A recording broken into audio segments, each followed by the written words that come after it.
Praise the lord.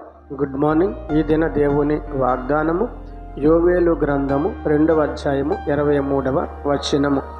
ఉత్సహించి మీ దేవుడైన యెహోవా యందు సంతోషించుడి, ఆయన తొలకరి వర్షమును మీకు అనుగ్రహించును. అవును ప్రియ సహోదరి సహోదరుడా, ఈ దినము నీతో పరిశుద్ధాత్మదేవుడు మాట్లాడుతున్నాడు. అవును, నీ జీవితము ఎండిన భూమి వలె బీటల వారి ఉందా?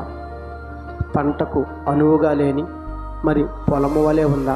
అవును, ఎండిన భూమి బీటల వారినప్పుడు పంట ఏ విధముగా పండదో అలాగుననే దేవునికి ప్రియ సహోదరి సహోదరుడా, మరి పంటకు అనువు కాని పొలమనగా ముళ్ళ కంచెలను గచ్చ పొదలను కలిగి అది సేద్యానికి సాధ్యపడని భూమిగా ఉన్నప్పుడు అది పంటకి వీలగదు గనుక అట్టి విధముగా నీ జీవితం ఉంటే దేవుడి దినాన ఆయన మాటను నమ్మి ఆయనకు ప్రార్థించినడలా నిన్ను దీవిస్తానని, మరి ఆయన ఆశీర్వాదమని తొలకర వర్షమును కురిపించి నిన్నును నీ కుటుంబాన్ని చిగురింప చేస్తానని ఈ దినము వాగ్దానం ద్వారా దేవుడు నీతో మాట్లాడుతున్నాడు. ఆ దినము యోవేలు ప్రవక్త ద్వారా మరి తన ప్రజలైన ఇశ్రాయేలుతో మాట్లాడిన విధముగా ఈ దినము నీ జీవితంలో నీ కుటుంబంలో ఆశీర్వాదమని తొలకర వర్షమును కురిపించి నిన్ను ఆశీర్వదించి నిన్ను ఆనందింపజేసి నడిపిస్తానని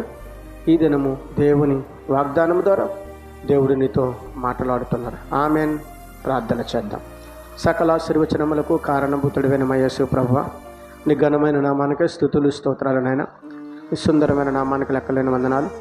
ఈ ఉదయకాల సమయంలో వాగ్దానమును విన్న వాగ్దానమును చూచిన ప్రతి బిడ్డను దీవించండి, ఆశీర్వదించండి. యేసుక్రీస్తు పరిశుద్ధమైన నామములో అడిగి వేడుకొనుచున్నాను పరమ తండ్రి. ఆమెన్.